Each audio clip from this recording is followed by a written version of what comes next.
He drives some judges crazy because he finds their mistakes. Some people call him a showboat, but when the chips are down, a lot of people call him. People like OJ Simpson want him on their side. Attorney Alan Dershowitz is here. Later, Mike Tyson, Leona Helmsley, Klaus von Bülow, and perhaps OJ Simpson to be defended by my first guest. He's known for taking hard cases. High-profile cases, yes. Big fees, yes, but tough cases. And he's taking aim at other lawyers in a new book he calls The Abuse Excuse. With me tonight, Alan Dershowitz. Alan, welcome to the show. Thank you. You also have a novel. I want to point this out. Abuse Excuse is on the nonfiction list, right? Yes. And this is about guys who say, I ate Twinkies, therefore I had to murder 75 people, and it's okay. And we're going to get into that. And this is a novel, which is, now, there have been people, novels are fiction. Now, there are times when I listen to you lawyers, and I don't know whether it's fiction or fact. Is it as easy for you to write fiction as fact? And if it is, that scares me a little. Well, this is my first admitted fiction book. I mean, some of my critics have pointed to some of my other writings and said, wait a minute. Yeah. Okay. Let's go to Jeffrey Dahmer for just 1 second, since he was killed today in prison. Did you have any observations or thoughts about that? I shed no tears for Jeffrey Dahmer. As an individual human being, he certainly got God's justice. My opposition to the death penalty is against the system. In individual cases, I think anybody is for an eye for an eye, a tooth for a tooth. The question is whether we have the capacity to administer the death penalty fairly. My other observation is people who talk about club-fed and country club prisons ought to realize the worst thing about prison is who you're in there with. It's a dangerous place. It's a high-crime place. It's a place where your life is at stake.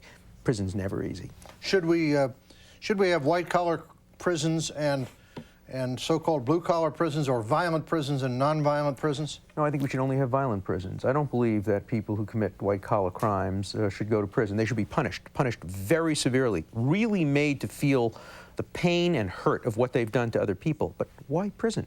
A prison should be a zoo, a place where we have bars, keeping the animals on one side of the bars and the human beings on the other side of the bars. It should only be for predators.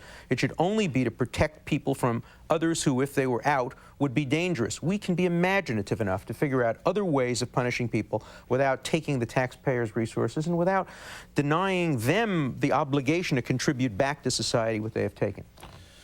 So a man who runs a scam and takes a bunch of old ladies' money and they die poor and so on, what would we do with that person? Well, changing bedpans for 10 years, working in some of the worst places, giving back to society in ways that are demeaning and degrading but yet productive would make a lot more sense than locking them up behind bars. We just don't need bars for them. And if the prisons are for animals, we would get rid of some of the idea of rehabilitating these people then and just say, look, they're in there, they're violent, we can't fix them. I think that very few violent criminals are capable of rehabilitation, certainly beyond a certain age. You know, at a young age, in their teens, and it's a paradox, because the people who are most rehabilitatable are probably also the most dangerous. That is, kids between, say, 15 and 25.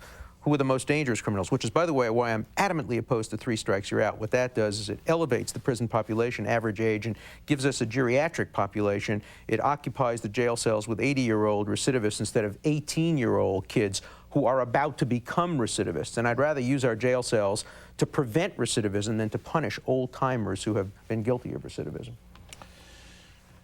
You, at one time, were just a real smart guy who went to Harvard. Or you were the youngest law professor? I was the youngest professor at Harvard Law School. Okay. Now, you got into a high-profile case. Was that von Bülow the first high-profile? I think so. You know, I've done so many low-profile cases. I wish people would stop referring to me as a high-profile lawyer. Most of my day is devoted to representing poor people, pro bono cases, civil rights cases. I've had maybe 10 high-profile cases, and that's all people want to write about. Once you're in the media, you know, I once ran a couple presidential campaigns, but I've lived 40 other years doing a lot of other things. So I know what you're talking about, and I sort of am sympathetic to that. But you kind of blew the von Bülow case. You won it on appeal, as I recall, and that threw you into this sort of high-profile situation. Are you presently on the OJ team? Oh, yeah. Is that part of it? Oh, sure. Now, what I'm reading is that OJ has got this team of lawyers. There are 4 or 5 of you guys. F. Lee Bailey, an old friend of mine. Good guy, very good lawyer. Good lawyer. Johnny Cochran. Nobody can tell if Shapiro or Cochran's calling the shots. Who's calling the shots? They're both calling the shots. There are different shots to be called. You know, the team really works very well together because, believe it or not, when you get a bunch of guys who are really very confident in their own professional skills, there's not the kind of sniping and ego posturing. Everybody works very well together. Now, you four guys are all liberals. Did any of you sit there and say, you know, we better have a woman on this team? Well, it's interesting. I wouldn't call Lee a liberal. I mean, his politics are Lee, complex. it depends on whether... Right. It depends on the time of the evening. We talked a lot about that, and I don't think any of us believes in this notion of just putting somebody on the team to try to make a show to the jury. Juries see through that very clearly. You know, when people complain, oh, you have so many lawyers in the case, they forget that the DA's office in LA is the largest DA's office in the country. They never run out of lawyers. They never run out of money. They never run out of experts. They never run out of access to the media. We are trying very hard to level the playing field. It's not easy. Now, I'm not making a moral judgment. It does seem to me that part of the defense strategy here is to play the race card, is to say that look, what do you expect? I mean, you're going to get a problem here because the defense brought up the race issue. See, that's not true. It's interesting how that happened. Jeffrey Toobin, who's a young journalist for The New Yorker, who's a former student of mine, called me one night.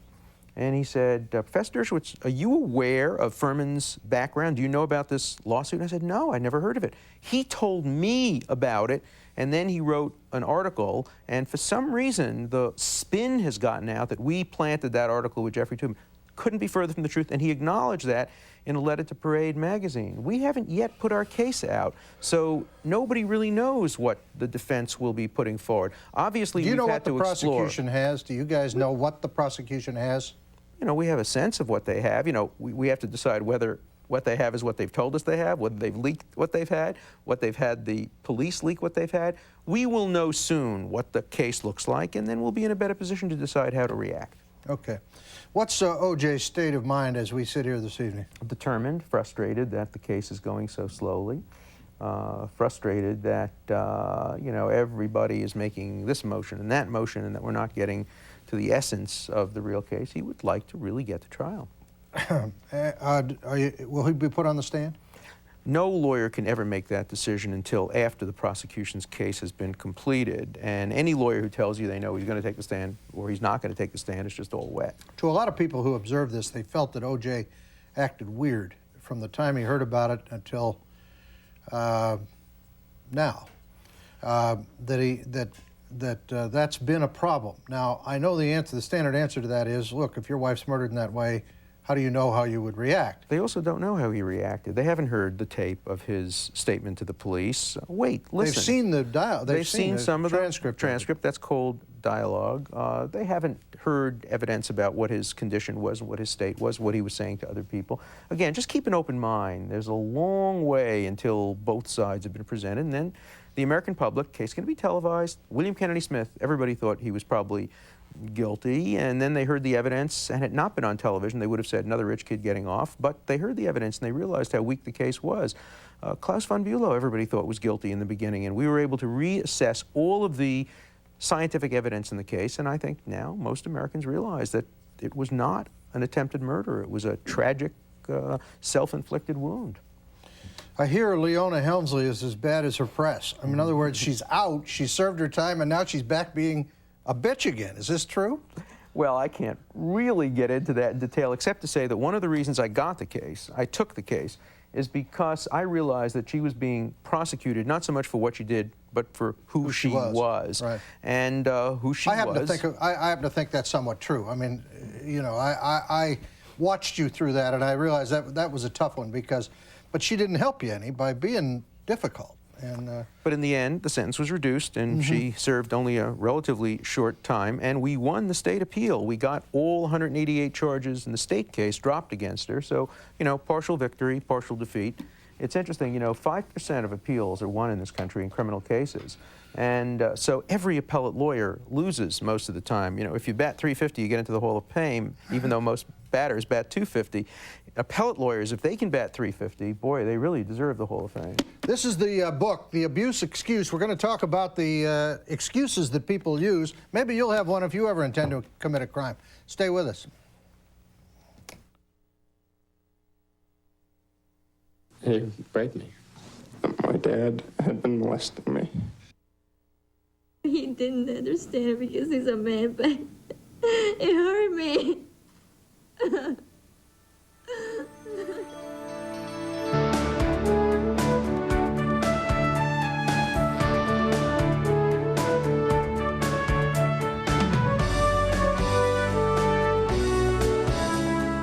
We're back talking with attorney Alan Dershowitz.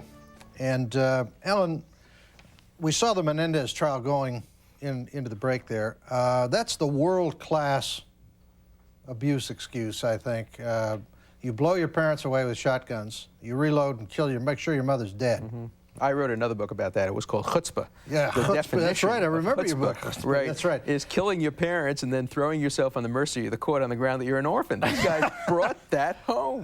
They did bring it home, and I'm stunned, and I think America is stunned that could happen. No, America isn't stunned because they did polls and they showed that something like 40% of Americans agreed that they should not have been prosecuted for first-degree murder. They sold a bill of goods to a lot of Americans. That I know were stunned. Well, you know, Leslie Abramson, I quote her in the abuse excuse, said... The attorney for the Menendez Right, brother. said, I used to be a defense attorney, but I was captured by space aliens and turned into a prosecutor. And I said, it must have been a very large spaceship because almost every thinking academic I know regarded that verdict as an abomination. Was that just too many people on that jury watching the Sally Jesse Raphael show and feeling that everybody's a victim? I think so. I think that's a large part of it. I think a very good lawyer. The prosecution made a terrible blunder. They should have prosecuted the boys only for the killing of the mother first. They wouldn't have been able to then come out with this kind of feminist abuse excuse, which Leslie Abramson sold the jury. And this false sense of sympathy. If you say abuse, oh my God, we can't sit in judgment of you anymore. Well, the irony, of course, is that most abusers have themselves been victims of abuse. Does that mean we never prosecute abusers? That abuse is a get-out-of-jail-free ticket? It's ridiculous. But I think that the Menendez case was not as dangerous as the Bobbitt case, because the Bobbitt case, a lot of Americans made a hero out of this woman, and she had the same opportunity to leave. Yeah, she was a woman. Yeah, she was abused. Yeah, maybe she was even raped, but she could leave. She didn't have young children. She could get in that car and get out of there. She could get a divorce. And yet we justified her decision to take the law, and not only the law, into our own hands. My father used to spank me with a belt. If I committed a major crime, could you defend me on that? Oh, you'd be an easy case. I mean, look at easy. I could get off. I could take out one of these guys right here. It depends on who you take out. Okay. Very important you take out the right person, because you have to be able to put the victim on trial the way the Menendez brothers and the way Bobbitt did. So I have to take out somebody they wouldn't like. Absolutely. Now I'm getting worried with me sitting across the table from you. I don't dislike you. You know, the funny part about me and all my background is I never disliked anybody. This was always... Hey, we're in to win. You do your best, just like you guys in court. Right. You know, but I wonder about that. Have we turned it in? There was a line in the USA Today the other day that said, "If we're a nation of victims, there can be no criminals." Well, I think there are some people who take that attitude, but I think there's something more going on. Why is it in an age when every politician, and you know this, lock them up, throw away the key, that wins votes? Why are we suddenly soft on abuse victims? I think part of the reason is many people feel that we throw our hands up in frustration, the law doesn't protect us. And if the law doesn't protect us, Lorena Bobbitt is entitled to take the law into her own hands. And the Menendez brothers could protect themselves because the law couldn't protect them. It is the ultimate vigilante justice. Lorena Bobbitt is Dirty Harry in a dress. Why are we so much in favor of taking guns out of all the citizens' hands, then? Well, some of us are and some of us aren't. I am in favor of taking guns out of citizens' hands. I am too, as long as you start with the guys who are liable to use them incorrectly. I couldn't agree more. As soon as you get theirs, I'll give up mine. Okay. That's the way I feel about it. I'm prepared to work with you on that. You know, I mean, you make sure that there's nobody that could break into my house within a mile of my house who has a weapon. I'll be happy to give up mine. And I also want to make sure that you're protected, you know, you protect your own kids. I mean, this guy who walks into the house and the sister comes boo and, you know. Yeah, no, that's tough. Okay, we're going to take a phone call here. Tony from the great state of Florida. Tony? Yeah, Mr. Dershowitz, the question I have for you is, when do you think the actual trial is going to start? And the comment about the handguns, until the whole world turns into its weapons, that's the only way I'm going to turn my weapon in. But right now, I have to have some means of protection. That's what the United States and the Soviet Union said with nuclear weapons too. You got to start somewhere. As far as the trial beginning, I hope it'll start early in the year. OJ Simpson is very frustrated with the pace of the trial, but you have to understand there's a lot of work to get done, and I have a lot of sympathy for Judge Ito. He's doing it in a very systematic way. I wish he'd rule in our favor a little more often, but, you know, that's the way it goes. They say that he's been anti-defense. Do you guys feel that way? Well, you know, every defense lawyer feels that way. But, you know, an appellate lawyer, it's interesting. The trial lawyers groan and moan, and the appellate lawyers sometimes say, gee, nice issue for appeal. So it's the process. We've all been through it before. We're all grown-ups. You win some of the issues, you lose some, but it's not a game. It really is justice, and we're hopeful that we'll be able to get justice done in this case sooner rather than later. Rachel from Connecticut, you're on the line. Mr. Dershowitz. Hi. If someone is alleged to have committed a crime, like Simpson, we're supposed to think that he's innocent until he's proven guilty. Absolutely. Why is the state got him behind bars as though he is a criminal and you're going to prosecute him? That's a very interesting point. The presumption of innocence and how it conflicts with bail as a societal issue, because we're very conflicted about the presumption of innocence. In court, we believe in it. Out of court, we say, wait a minute, you know, it's a serious crime. Murderers traditionally don't get bail. But your point is a very, very good one. And, of course, bail reform has been moving some people out of jail, but there are some people who are dangerous, so they have to be kept in jail. But it's a very, very good question. Okay, we're going to take another break. Stay with us. Alan Dershowitz will be back. You can join the conversation.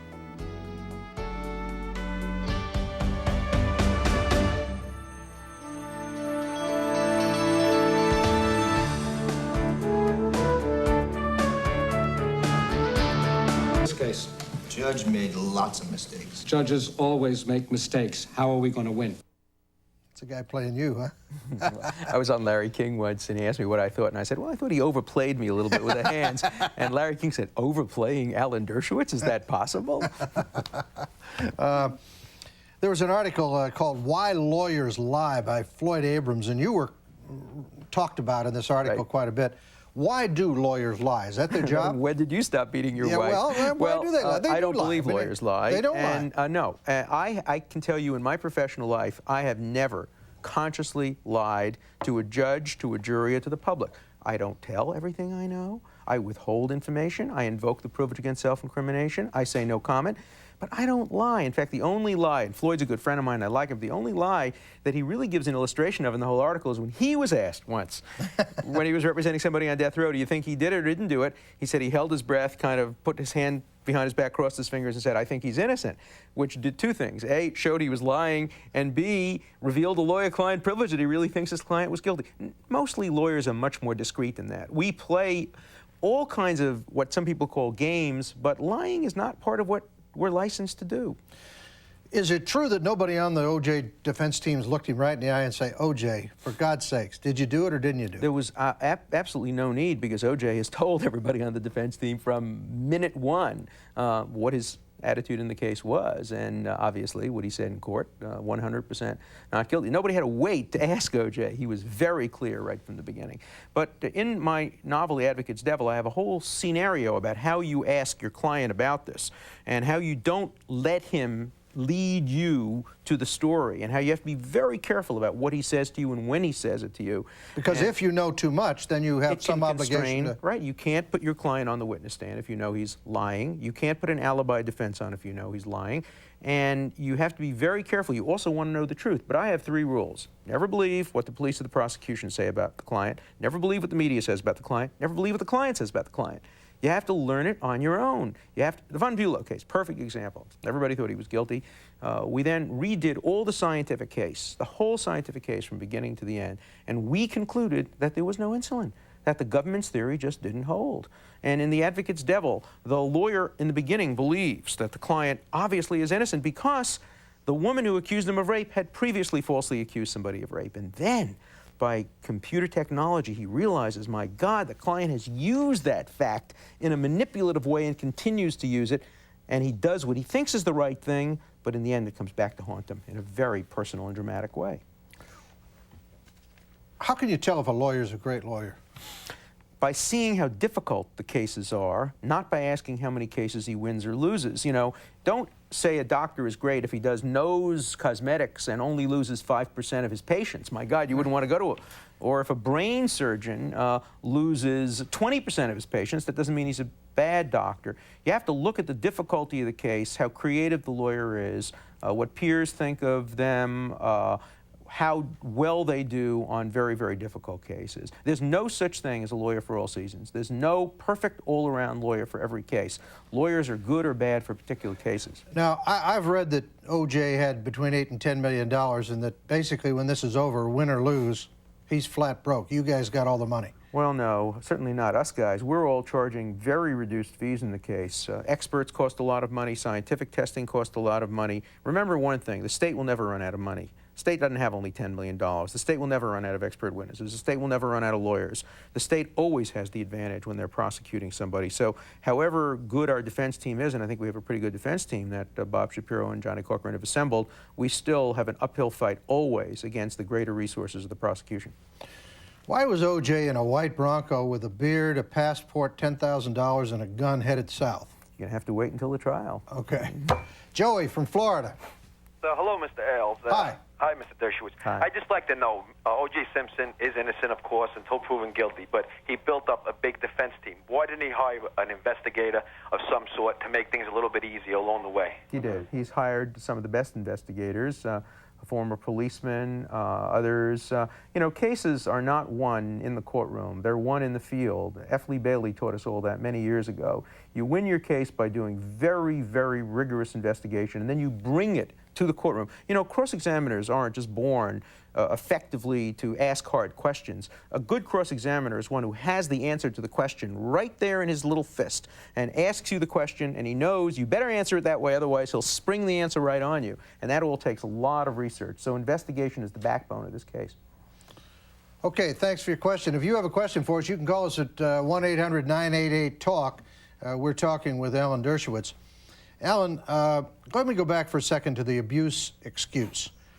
Is this box open and we can't get it back now? Oh, no, it's going to close. I think we're seeing a swing of the pendulum. One of the reasons I'm so opposed to the abuse excuse, I write about it in the book, is that now real excuses aren't being taken as seriously by some judges. A real abused woman who is being killed. What's her name here was people like that. abused. They don't get success because people say, oh, we saw the Menendez case, we saw the Bobbitt case. It's all a load of nonsense. And so we have to calibrate our responses. Some defenses make sense, others don't, and we have to distinguish between them. But isn't that asking the court or the judge or somebody to apply common sense with no other information, just common sense? Common sense is very important. In the Menendez case, the judge never should have let the abuse excuse go to the jury. The judge should have said, look, you boys, you had a chance to get out, you had fast cars, lots of money, big bank accounts, you could have moved to New Jersey, you could have done something else. You didn't have to kill. End of case. You don't get to present that abuse to the jury. Judges have to be tough about that. How do you rate Ito so far in being tough? He's under a lot of criticism for going on TV and being a star. Oh, it's very hard. I am certainly not going to criticize going on TV and being a star. I know. And I tell you, one thing that really was very moving and touching is the story about the detention of his family. You know, Americans have to learn in every generation how terrible we were 50 years ago, detaining 110,000 American citizens. It could happen again, and we have to be on our guard. And for that alone, I think he deserves an enormous amount of credit. Well, so far he seems to be doing fine. He got a little heat for the TV appearances. Why do you do so much television other than the fact that you're basically good at it, you enjoy it, you're kind of a friendly guy, you like to go out and talk, but... I'm a teacher, and I don't want to limit my teaching to my law school classes. That's why I write books. That's why I go on television. The Advocate's Devil is a labor of love. It's a novel, which is a more realistic portrayal of the legal system than any of the 9 nonfiction books I wrote. Basically, I love teaching. Okay, we're going to go to California. We've got time for one more call. Dennis in California. Alan Dershowitz is on the line. Yes, Mr. Dershowitz, have the total costs of courtroom justice increased so dramatically that we can't countenance bio, psycho, social defenses? Well, the costs have gone up. It's very hard these days to mount a decent defense and to reevaluate the scientific basis of the state's case. It will be a terrible day when defendants have to accept as gospel what the police and what the investigators for the prosecution say. We have to make sure we have enough resources on both sides so that the adversary system really works effectively. Otherwise, truth will be the victim. Okay, thanks for your call. What about the question of black rage? We got a guy who got on a train here and shot 15 people. He was obviously enraged. I mean, he was a racist, and he's allowing Bill Kunstler is trying to elevate racism into a defense. Just the other day, an Islamic man murders a Hasidic guy on the Brooklyn Bridge and claims Arab rage. What are we doing? We're turning bigotry and racism into defenses. We ought to recognize them for what they are: plain, ordinary, old-fashioned racism. Do you come down on the side of political correctness, which would eliminate Jeffrey's right to say what he recently said about Jews, or total freedom of speech where anybody can say whatever they want to say? I am not afraid of Leonard Jeffries. As a Jew, I couldn't care less what Leonard Jeffries is saying. If I were an African American, I care deeply because he is miseducating a generation of young African Americans and teaching them this nonsense. It's not going to help them get along in this world. So, you know, it's hurting City College. City College should have a right to defend itself in some way. I challenge, and I repeat the challenge, Leonard Jeffries to debate these issues in his classroom at City College, because I want to help educate his students. And he is a chicken.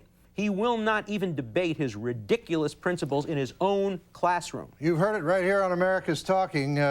You would debate him? Absolutely. Any day of the week. All right, let's get that out to the press and see if we can get that debate up. I want to wrap it up here, but because we don't have any more time, but Alan Dershowitz has 2 books out. My mother was happy when I just got 1 in my whole life, but no, Alan has 2. This one's called The Abuse Excuse, and he's a great teacher, but this is something for a little lighter reading. It's his first novel, just out, The Advocate's Devil. Is there any sex in this? Yep, but it's not gratuitous. It's not gratuitous. It's a date rape case, so it has to be a little bit. Okay, all right, fine. All right, anyway, these 2 books, and Alan, thanks for coming on. Please come back sometime. sometime. I will. Thank you. Enjoyed having you. Likewise. Okay.